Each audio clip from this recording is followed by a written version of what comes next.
Bonek inginkan perubahan. Bonek maupun Bonita sepertinya tak sabar menyikapi penampilan Persebaya Surabaya di bawah kepemimpinan Eduardo Perez. Mereka sampai menyerukan perubahan di kursi pelatih setelah dilibas Persija Jakarta 1-3 di Stadion GBT. Memang, tak ada kericuhan terjadi ketika pertandingan itu memecahkan jumlah rekor penonton Super League, yakni sekitar 3.432 orang. Pertandingan berjalan lancar meski kedua supporter saling dukung tim kesayangan masing-masing. Walau begitu, ada tangkapan layar di mana Azrul Ananda selaku Presiden Persebaya hingga Chandra Wahyudi sebagai Direktur Operasional Persebaya tampak kecut menyaksikan pertandingan tersebut. Mimik wajah kecewa hingga marah sesekali terlihat jelas, dan situasi itu sepertinya menjadi alamat Coach Edu bakal dilengserkan. Belum ada kepastian tentang ini. Namun Bonek lewat media sosial telanjur berang menyikapi kegagalan Persebaya. Mereka meminta ada evaluasi, bahkan tak menutup kemungkinan memecat Coach Edu. Tak ada yang salah jika manajemen melakukan itu, yakni memecat pelatih di tengah jalan. Fakta itu sudah dilakukan manajemen Semen Padang ketika memecat Eduardo Almeida. Kabau Sirah akhirnya menunjuk Dejan Antonić. Tapi, Bonek sepertinya ingin perubahan dan tak ingin tim kesayangan makin tertinggal dalam perburuan poin di setiap pertandingan. Akeh pelatih apik nganggur saiki, ndang cepet mumpung drong adoh poin te karo sing dek papan atas, ucap salah satu Bonek. Bonek memang menginginkan Tavares sebagai pengganti Coach Edu. Apalagi mantan pelatih PSM Makassar itu memiliki reputasi bagus sebagai pelatih di sepak bola tanah air. Tavares secara keseluruhan mencakup 129 pertandingan dengan rekor 55 menang, 44 seri, dan 30 kalah bersama PSM. Ia sukses membawa PSM juara Liga 1 musim 2022-2023 dan meraih gelar pelatih terbaik musim tersebut, serta mencapai final Piala AFC 2022 zona ASEAN. Laga Persebaya Surabaya versus Persija Jakarta jadi momen berat bagi Diego Mauricio yang menjalani debutnya bersama Green Force.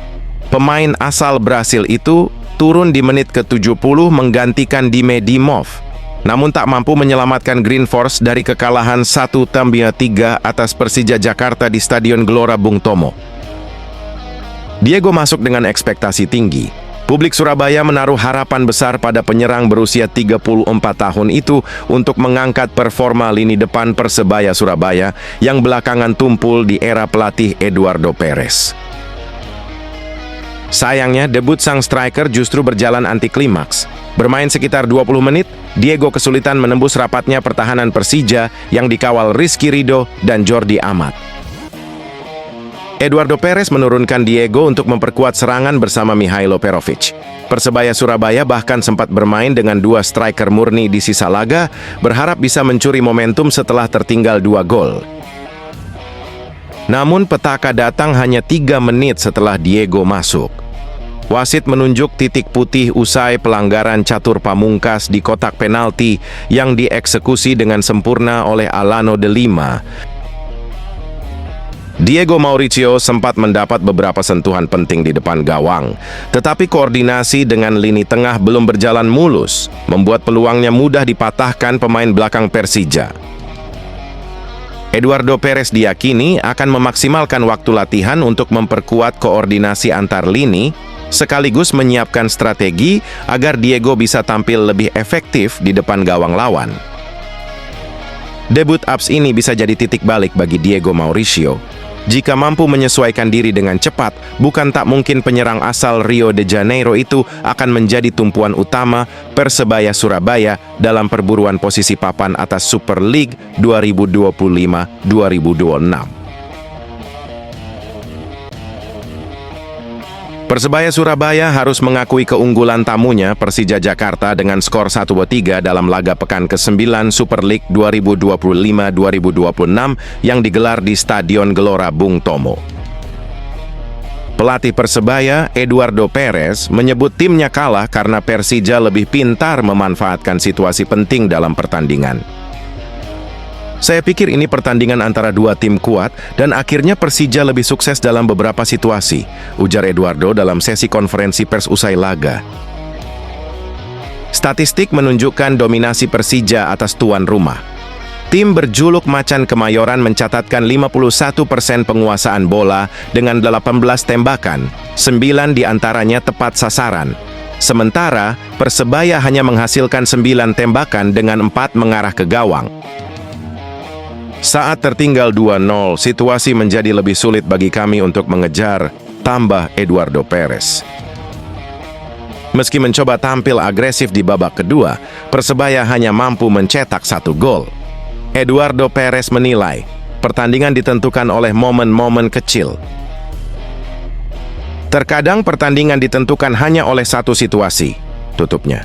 Sementara itu, pencetak gol Persebaya, Leo Lelis, menyebut timnya kurang beruntung di laga ini. Pertandingan berlangsung ketat dan level tinggi.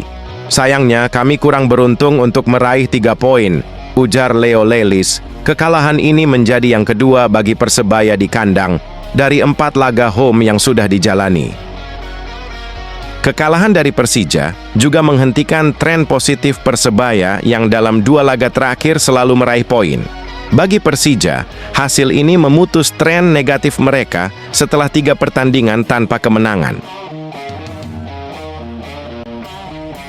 Pelatih Persebaya Surabaya, Eduardo Perez, memilih irit bicara mengenai susunan pemain inti yang akan diturunkan saat menjamu Persija Jakarta pada pekan ke-9 Super League 2025-2026. Eduardo Perez juga belum bisa menjamin Gali Freitas akan kembali menjadi starter, meski baru saja tampil memukau bersama tim nasionalnya. Saya tidak ingin berbicara apapun tentang pertandingan berikutnya, lawan Persija, ujar Eduardo Perez. Gali Freitas memang menjadi sorotan. Setelah di 2 laga terakhir, Persebaya selalu tampil sebagai starter, menyusul 4 pertandingan sebelumnya yang ia mulai dari bangku cadangan. Performa terbarunya bersama timnas Timor Leste, termasuk sumbangan 1 gol saat menghadapi Filipina, semakin menambah spekulasi. Tapi tentu saja kami tahu, kami menganalisis Gali, kami menonton pertandingannya, dan tentu saja kami berhubungan dengannya, dengan Gali, dan semua pemain yang bergabung dengan tim nasional, tambah pelatih asal Spanyol itu. Tak hanya Gali, nasib debut striker asing baru Persebaya, Diego Mauricio, juga masih menjadi teka-teki. Eduardo Perez tetap merahasiakan kartu trufnya. Persebaya sendiri memiliki ambisi besar untuk melanjutkan tren positif mereka di Super League 2025-2026.